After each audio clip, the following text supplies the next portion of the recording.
కుమార్ గారు ఎలా చూస్తారు అంటే ఏపీ ప్రజలు ఈ బడ్జెట్ పైనే ఎక్కువగా ఆశలు పెట్టుకున్నారు. అదేవిధంగా కూటమి ప్రభుత్వాన్ని కూడా వాళ్ళు రాష్ట్రానికి సంబంధించి కూడా ఎక్కువ నిధులు వచ్చేలా కూడా అడగాలంటూ కూడా వాళ్ళు అడుగుతున్నటువంటి పరిస్థితి. అంటే విభజన జరిగి 10 సంవత్సరాలు అయిపోయింది. మీరు ఏ విధంగా చూస్తారు ఇప్పుడు ఈ బడ్జెట్ని? ముందుగా ప్రైమ్ 9 ఛానల్ వారందరికీ, ప్యానల్ ఎవరైతే ఉన్నారో మా మిత్రులందరికీ కూడా నమస్కారాలు తెలియజేసుకుంటూ, సార్ ఇప్పటికే గత పాలకుల వల్ల మనం రాష్ట్రం ఎంతో కోల్పోయినాం, నష్టపోయినాం. అది అందరికీ కూడా తెలుసు. ఈ రోజు ఆంధ్ర రాష్ట్ర పరిస్థితి ఏ విధంగా ఉందని అనిపిస్తుందంటే ఎవరు కూడా ఊహించలేని పరిస్థితి. భారతదేశంలో బీహార్ కన్నా వెనుకబడిన రాష్ట్రం ఏదైనా ఉందంటే ఈ రోజు ఆంధ్ర రాష్ట్రం. దానికి ప్రధానమైన కారణము గతంలో ఎవరైతే ఇక్కడ ఈ రాష్ట్రాన్ని పరిపాలించారో వైసీపీ పాలకులు, అప్పుడున్న జగన్మోహన్ రెడ్డి ముఖ్యమంత్రిగా అన్ని విధాలు కూడా ఆల్ సెక్టార్స్ లో కూడా ఈ రాష్ట్రాన్ని అతోగతి పాలు చేశారు. అందులో ఎటువంటి సందేహం లేదు. ఒకటి ప్రధానంగా ఆ పీరియడ్ లో అప్పుడున్న కేంద్ర ప్రభుత్వం ఇచ్చిన అనేక పథకాలలో కూడా వెనక్కిపోయిన పరిస్థితి. సుమారు 90 పథకాలు, దానికి మ్యాచింగ్ గ్రాంట్ కూడా వీళ్ళు ఇవ్వకుండా పాలకులు సుమారు ఇప్పుడిప్పుడే ఎవరైతే ఇప్పుడు రాష్ట్రంలో ముఖ్యమంత్రిగా ఎన్డీఏ కూటమి పవన్ కళ్యాణ్ గారి సహకారంతో కానీ, బీజేపీ గారి సహకారంతో కానీ, ఎవరైతే పార్టీలో రాజకీయాల్లోనే సీనియర్ గా ఉంటూ ఇప్పుడు ఎవరైతే ముఖ్యమంత్రిగా ఆల్మోస్ట్ మనకు 4వసారి ముఖ్యమంత్రిగా ఉన్నటువంటి చంద్రబాబు నాయుడు గారి మీద నమ్మకంతో ఇప్పుడిప్పుడే ఈ రాష్ట్రంలో అనేక పరిశ్రమలు కూడా ఆసక్తి చూపుతా ఉంది.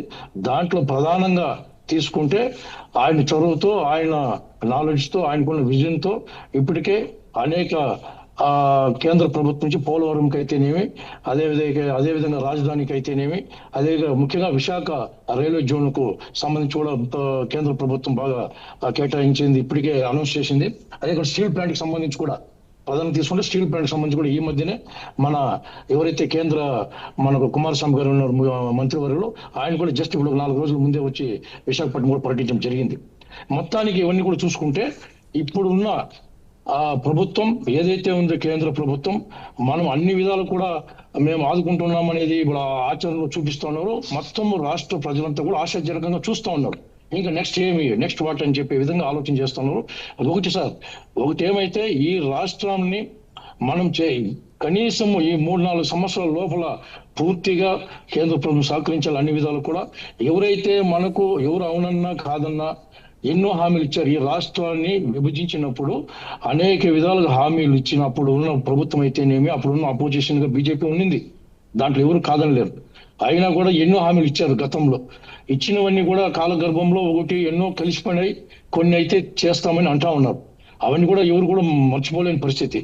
ఈ రాష్ట్ర ప్రజల భవిష్యత్తు దృష్ట్యా ఇవి కూడా కేవలము మనకు పోలవరము, రాజధాని, విశాఖపట్నం అని కాకుండా రాష్ట్రంలో ఉన్న అన్ని ప్రాంతాలు కూడా అభివృద్ధి చేయాలి. అన్ని ప్రాంతాలు కూడా అభివృద్ధి చెందే విధంగా కేంద్ర ప్రభుత్వం ఇంకా కూడా మరింత చొరవ చూపించాలి.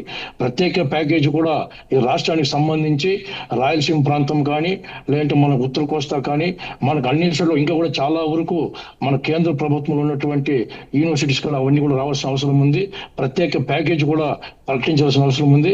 ఎప్పుడు కూడా ఈ రాష్ట్రాన్ని ఇప్పుడు ఏదైతే ఎన్డీఏ కూటమిలో ఇప్పుడు కేంద్ర ప్రభుత్వంలో ఇప్పుడున్న రాష్ట్ర ప్రభుత్వం కూడా భాగస్వామిగా ఉండదు. కాబట్టి వీళ్ళందరూ ఒక ద్వయంతో, చంద్రబాబు నాయుడు గారు, పవన్ కళ్యాణ్ గారు ద్వయంతో, ఈ బీజేపీ వారి యొక్క సహకారంతో ఈ రాష్ట్రం అన్ని విధాల అభివృద్ధిలోకి వస్తుంది, చెందుతుందని చెప్పి ఆశాజనకంగా ప్రజలు అన్ని వర్గాల వారు కూడా, యువత కానీ, రైతులు కానీ, అన్ని వర్గాల్లో కూడా, పారిశ్రామిక వర్గాలు అందరూ కూడా ఆశాజనకంగా ఎదురు చూస్తున్నారు సార్. రైట్.